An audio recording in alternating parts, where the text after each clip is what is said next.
jefa, ¿no, Karina? El jefe. El jefe. Sí. Sí, tiene mucho que ver con todo el armado de la Libertad Avanza a nivel nacional.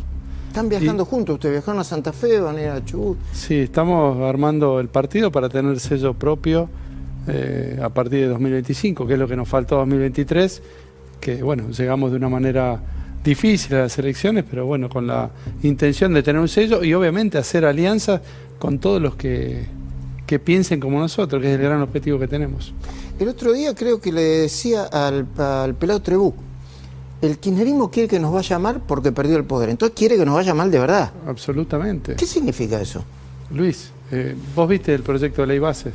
Sí, vi el original, sí. Confieso que no leí todos los artículos, pero lo vi. Bueno, lo vi sí. Más ponerle el que quedó después sí. De pasar ese sí algunas lo leí cosas. Todo, lo leí bueno, todo. El último dictamen, digamos. Tiene casi 400 artículos. Digo, ¿cómo le puede entrar en la cabeza a alguien que la fuerza que fracasó los últimos 20 años a cargo del poder, el kirchnerismo, no haya visto en esos 400 artículos tantos capítulos y tantos títulos que son, bueno, cada vez menos, pero en realidad es el proyecto más importante de la historia en la Argentina, que se trata en una sola ley? Sí, todavía ¿No visto? Sí. Más que la reforma del Estado. La reforma del Estado eran 107 artículos. Acá tenemos casi 400, sumarle el DNU y después todo lo que implica. ¿Cómo puede ser que no hayan visto un solo artículo para decir, che, muchachos, en esta estamos de acuerdo, o en este capítulo, che, podemos acompañar en tal cosa? Ellos quieren que nos vaya mal. No les importa la salud, la educación, las inversiones, el empleo. Quieren que nos vaya mal porque perdieron poder y no están acostumbrados a eso. Fíjate que los hechos... ¿Tienen miedo de quedarse fuera del poder durante 4 o 8 años? Exactamente. Fíjate que los hechos de violencia en general han ocurrido cuando está por salir alguna ley. Hacé memoria hacia atrás.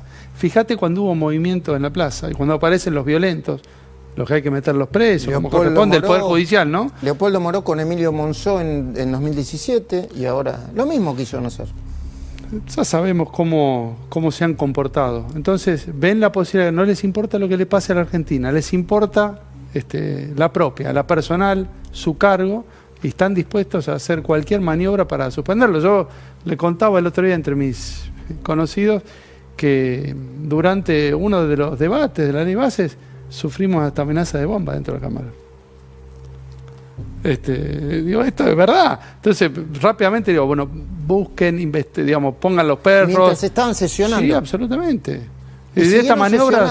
Sí, seguimos sesionando. Fue una decisión mía. Busquen por todos lados. Digo, nosotros tenemos que trabajar. Si vamos a estar a que cada amenazo, cada inconveniente, claro, suspendamos. Porque después lograr el quórum iba a ser todavía más complicado. Es la minoría, así como es el proyecto más importante de la historia, todo junto en un solo paquete. Es también la minoría más pequeña de la historia. Fíjate con cuántos diputados empezó el kirchnerismo en 2019, con cuántos empezó el PRO en 2015, con cuántos empezó el otro kirchnerismo en 2011, en 2007, anda para atrás 2003, 1999, 95, 91, 80, digo, todos los comienzos de gobierno. 40, ¿no? 38, Nosotros 40. Somos menos de 40 hoy. Y 7 senadores. Nos faltan 80 para tener quórum. Imagínate las maravillas que tenemos que hacer para tratar de sacar algunos proyectos. Déjame decirte algo. El jueves pasado estaba en la Comisión de Educación, presidida por Ale Finocchiaro, el diputado del PRO, dictaminamos la esencialidad de la educación. Es un tema que lo vamos a llevar al recinto, para que nuestros niños les garanticemos a todos los jóvenes los 180 días de clase que hace no sé cuántos años no los podemos cumplir. Y así como ese, hay por lo menos 8, 9 o 10 temas muy importantes más que, presididos tanto por el PRO como por un sector del radicalismo, por la coalición cívica y por algunos otros bloques, por innovación, nos vamos a poner de acuerdo y vamos a dejar el kirchnerismo atrás. En ese dictamen que te decía de Finocchiaro, votamos todos los bloques dialoguistas juntos y el kirchnerismo votó del otro lado. O sea que lo ¿Quién puede estar mayoría en contra? ¿Quién puede estar en contra de que los chicos tengan, pase lo que pase, 180 días de educación? Entonces, no quieren que le vaya bien el gobierno. Claro, no es un problema de ideas. No es un problema ideológico, es un problema de poder. Cuando no tienen el poder, destruyen. Y cuando tienen el poder, hacen lo que ya vimos que hicieron. Con lo cual, nuestra gran misión es terminar con esta historia empobrecedora del kirchnerismo para siempre. El kirchnerismo quiere que nos llamen porque él perdió el poder, es una. Y había otra, ¿no? Se nos reían cuando caímos con la ley, nos subestimaron todo el tiempo. Y la verdad que cuando hay una foto muy, digamos, significativa para nosotros, que es el día que viene Guillermo Franco, en ese momento ministro del Interior, la presentación de la ley base. Con el mamotreto, sí. con el libro, digamos. Sí. La mayoría decía, ustedes están locos, esto es imposible. Jocosamente, no con mala fe, pero decían, esto no lo sacan nunca más. Menos, ni con el quórum propio hubiera sido fácil, imagínate de esta manera, que le faltan 80 diputados, esto nunca pasó, nunca hubo un proyecto tan largo, y lo trabajamos, insistimos, tuvimos algún tipo de inconvenientes en enero, pero aún así, contra todos los pronósticos, hicimos una gran tarea y pusimos, le dimos media sanción y ahora pasó al Senado y ya tienen la otra la modificación. Finito pasó, pero además, ¿no cometieron errores en ese primer approach, en ese primer intento? ¿No era realmente muy ambicioso? Muy ambicioso, para decirlo de alguna manera. Yo creo que sigue siendo ambicioso. De hecho, lo repito, es la reforma más importante de la historia. No está desguazado, no está deshilachado. Así como está, sigue siendo por escándalo la reforma más importante de la historia. ¿Por qué? Un ejemplo, dos temas, Luis. Metimos dentro de la ley base una reforma laboral, hay una moratoria, hay temas impositivos, hay temas de grandes inversiones, hay blanqueo, hay emergencia económica, hay facultades delegadas. Digo, el RIGI, así como está, ¿le sigue conveniendo al gobierno? Sí, es muy importante el RIGI. Así se manejan los países que han crecido. Con algunas limitaciones. Hay inversiones que no se dan, digamos, no tienen no tienen efectividad en el corto plazo. Necesitan un marco porque entierran dinero durante 4 o 5 años sin ver que esto gira, que da vueltas, y necesitan un régimen de protección. Minería, por ejemplo. Oil and gas, combustibles. Digo, hay mucho por hacer en RIGI. Y créeme que apenas salga la aprobación final, que será con o sin las modificaciones del Senado, con algunas, la Argentina empieza un proceso totalmente distinto. Ahora me voy a meter en eso, qué se puede hacer y qué no se puede hacer, y qué es lo más factible, y qué es lo más factible políticamente también. Otro textual, por favor, compartamos. Me cuesta creer que no le vayamos a dar al presidente la ley base tal cual la pidió. Y no se la van a dar tal cual la pidió. A ver, de vuelta, es la reforma más importante de la historia, con el presidente más legitimado de la historia, que sacó casi el 56%, y al mismo tiempo con la Cámara con menos incidencia parlamentaria. Entonces, aún así, o sea, no dejan de ser 400 artículos, más el DNU, Luis, no nos olvidemos del DNU, que es gigante. ¿Y el DNU? ¿Qué pasa con el DNU? El DNU está vigente. Va a estar vigente si es que no hay una mayoría que lo termina volteando. Que lo quiera rechazar en la Cámara de Diputados. Hoy no están los números para rechazarlo. La política es dinámica, pero bueno, yo entiendo que va a estar así durante todo el tiempo, no lo van a poder atacar. No lo van a poder voltear. Yo entiendo que no lo van a poder voltear. Okay. ¿Por qué lo harían? Si no lo hicieron hasta ahora. Pasaron 6 meses casi. ¿Con qué intención lo harían?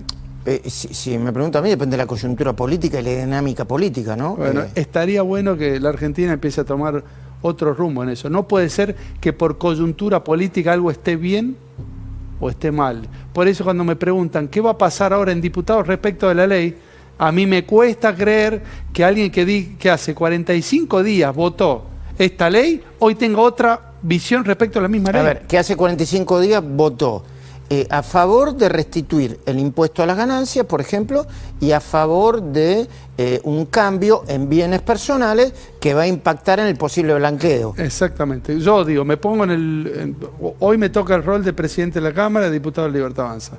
Pero si hace 45 días hubiera votado esto, ¿qué pasó en estos 45 días para no volver a votar lo mismo que voté? Bueno, esto habla de lógica política, de coherencia política, y en esto destaco siempre lo que viene haciendo el presidente de la Nación. Desde que daba sus discursos, antes de ser candidato, sus entrevistas, sus charlas, decía exactamente lo mismo que está haciendo hoy. Pasaron 6 años antes de ser diputado, siendo diputado, en campaña, como presidente electo y como presidente en ejercicio. Usted me pregunta qué pasó. Lo que pasó entre una cosa y la otra fue un cambio en el proyecto a través del Senado en base a lo que algunos dicen por ahí, yo no lo sé si Pichetto dice, pero hoy lo escribía, che, tenemos que respetar lo que terminó de decir el Senado, porque eso es una especie de acuerdo político, un pacto inexorable e inmodificable. ¿Esto es así? Nosotros tenemos que respetar las convicciones que tuvimos como Cámara de Origen. Cuando uno es Cámara de Origen, tiene un poder sobre la otra Cámara, porque es la que revisa después de la reforma del 94, si empieza en diputados y se modifica en senadores, vuelve a diputados para insistir con el proyecto original, para aceptar las modificaciones del Senado o para hacer un mix entre algunas modificaciones que hizo y otras que no. Con lo cual, nosotros tenemos que ser fieles a nuestras convicciones e ir para adelante con el proyecto. Hoy apareció una información según la cual en el Senado una mayoría simple con la que contaría, por ejemplo, Unión por la Patria, algunos otros senadores y Martín Lustó, impondría la idea de empezar a discutir los cambios en la reforma jubilatoria que obtuvo media sanción en diputados y que es distinta y que implicaría un 0,6 o 4% más del PBI si es que se impone. ¿Cuál es su mirada sobre eso? La mirada es que son los mismos que hicieron que la Argentina fracase. Que fracase porque le hicieron históricamente gastar más de lo que podíamos gastar. Como en una familia tipo en su casa, cuando si gasta 100, gasta 110. Ellos que son parte del fracaso, Martín Lustó incluido, digamos, él pasó por todos los partidos políticos, el autor de la 125 que ahora le diga al gobierno cómo tiene que, digamos, a dónde tiene que destinar el dinero, que cuando tuvieron el poder para hacerlo, lo hicieron y terminamos mal. Pues, digamos, los últimos 20 años le ha ido mal a la Argentina. Nadie, si no, no hubiera ganado el presidente Milei hoy. Entonces, digo, me parece que es jugar a hacer política y no estar jugando a construir un país como el que queremos todos los argentinos, en equilibrio, sin déficit fiscal, que no tenga inflación. Hay un dato, Luis, justo lo venía charlando con uno de las personas con las que trabajo. ¿Te acordás que hace un año y pico se paró frente a las cámaras un presidente y dijo, yo le voy a declarar la guerra a la inflación, empieza el día de hoy? Alberto Fernández. Bueno, la perdió por goleada, por escándalo la perdió. Y hoy, a 6 meses de que asumió Milei, anunciamos el jueves pasado inflación del 4.2, habiendo arrancado en diciembre con el 25% de inflación mensual, que corría más del 1% diario, que equivaldría a un 17.000 y pico por ciento anual. Digo, tenemos que dejar atrás esa Argentina, Luis. Acá teníamos el índice de Caputo, le decimos, ¿no? 8.8, 25.5, 4.2. 8.4 y... Fíjate que la última baja es la más importante de mes a mes. Sí. De todas, baja más 4, de la mitad. 4,4 hubiera sido la mitad, baja a 4.2. Yo no soy especialista, pero decía... Los salarios se están recuperando contra la inflación. ¿Sí? Sí. Ese dato es, porque hay en promedio, ¿cómo lo toman ese dato? Porque algunos dicen que sí, otros dicen que no. No, sale desde el momento que la inflación es más baja que el ajuste de paritarias, proporcionalmente es que el salario se empieza a recuperar. Se está acomodando la economía, Luis. Lleva tiempo. O alguien sabe o conoce acá en este estudio que esté mirando la televisión algún país que con inflación le haya ido bien. Con más de 2 dígitos anuales de inflación le haya ido bien. La Argentina, ¿hace cuántos años tenemos 2 dígitos de inflación? Más allá de estos últimos años que han sido escandalosos. Digo, siempre por encima de 10. Digo, lo ideal sería no tener nada. Entonces, digo, nadie puede negar que obviamente baja un poco la actividad, pero está bajando la actividad, se está recuperando, va a ser más temprano que tarde. Tenemos que confiar porque el presidente dijo que iba a ser el presidente que termina con la inflación y acá están los resultados. ¿Qué le pasó cuando estaba viendo lo que sucedió en la calle? ¿Dónde estaba usted y cómo lo sintió? Pon el paño, por favor. A mí lo que más me impactó, cómo daban vuelta los autos, cómo quemaban las bicicletas. Después vi, yo creo, corregime Luis, perdón, hubo un video que mostraban en donde le pegaban una especie de baldosón, le pegaban la cabeza a un policía, ¿no, Luis? Mostró a Luis Gasulla, que le pregunté a Luis Gasulla, señor director. A ver. Sí, exactamente. Sí, le tiraron, fue el policía que tuvo más grave. Sí. Bueno, no está. Otra vez con el tema del audio, ¿eh? No tiene audio, Luis Gasulla no se lo escucha bien. ¿Qué le pasó, presidente? No, te genera tristeza, pero al mismo tiempo te obliga a seguir trabajando con la misma convicción. Esta Argentina no la quiere nadie. no la quiere más nadie, Luis. Yo soy un convencido de que la justicia tiene que actuar rápidamente. Las personas una cosa es ir a manifestarse pacíficamente, pararse en la plaza, expresarse como quieran, es un derecho constitucional, y otra cosa es ir a romper la vía pública. Le prendieron fuego a un auto a un chango que trabaja en Cadena 3 a Orlando. Digo, o sea, se cagan en el laburo de la gente, no dejan ir a trabajar los que quieren trabajar. Son grupos minúsculos ya que están, si Dios quiere, se van apagando, se van extinguiendo. Antes de despedirlo, buscame dos cortes si los encontrás. Uno, el de la senadora Juliana Di Tulio diciendo que había infiltrados. Y el otro, el de la senadora que le dijo a el presidente Javier Milei, creo que palabra más, palabra menos, enfermo mental. ¿Vos viste, Luis Gasulla, el video ese cuando le pegaban un baldosazo en la cabeza con el casco puesto a un policía, Luis? Sí, efectivamente, fue el policía que tuvo la herida más grave con un traumatismo de cráneo. Afortunadamente no pasó a mayores, pero esa persona, por la información que tengo, no está claro si fue detenida. Bueno, ahí está la senadora López, creo que era, ¿no? Diciendo lo que dijo en el medio de la sesión. Y lo tenía escrito o armado o pensado, no es que se le escapó. Mirá. Necesitamos trabajar urgente en un proyecto de ley para proteger al pueblo argentino de futuros presidentes como Milei, que considero que es un enfermo mental, que por definición, y permiso para leer, que por definición se denomina un enfermo mental como trastorno de la salud. Es decir, trastornos que afectan en el estado de... Wow, fuerte eso, Enfermo mental. Lamentable, se está poniendo por encima del 56% de las personas. O sea, está como subestiman todo lo que hacen desde... Sí, además te dan un diagnóstico gravísimo, ¿no?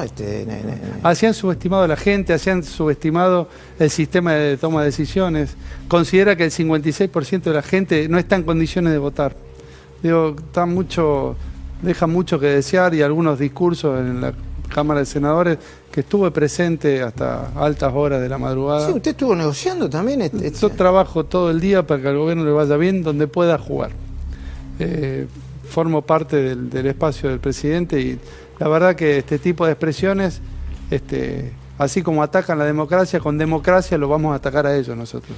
Con votos vamos a ir, si Dios quiere, de a poco mejorando la calidad institucional y no tener esta clase de legisladores. Y me quedo con lo de Juliana Di Tulio diciendo que algunos de los que hicieron los destrozos eran los infiltrados de Patricia Bullrich.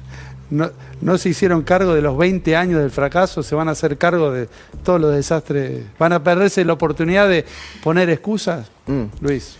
Martín, última pregunta por mi parte. ¿Cómo cree que va a salir primero, cuándo se empieza a discutir en el recinto la ley bases? ¿En la semana esta? No, supongo que la otra. Esta semana no, porque es corta. Yo calculo que si no es la última semana de junio, es la primera de julio. Obviamente, cada vez que me preguntan, si fuera por mí, ayer. Lo antes posible. La Argentina necesita esta ley. ¿Y qué desearía usted o qué desearía el oficialismo que sucediera? ¿Que termine cómo? No, yo creo que han hecho cambios muy interesantes en el RIGI, que nos parece que mejoran el RIGI que salió de la Cámara de Diputados, y algunas cuestiones más de forma, pero sí insistiría con ganancias, bienes personales por el tema del blanqueo y con privatizaciones. No podemos... ¿Privatizaciones de qué? De las empresas que habían salido en la lista que habíamos mandado originalmente a la Cámara de Diputados. Esa es nuestra visión, o por lo menos mi visión. Veremos hasta dónde podemos llegar. Muchísimas gracias por haber venido. No, muchísimas gracias, presidente de la Cámara de Diputados.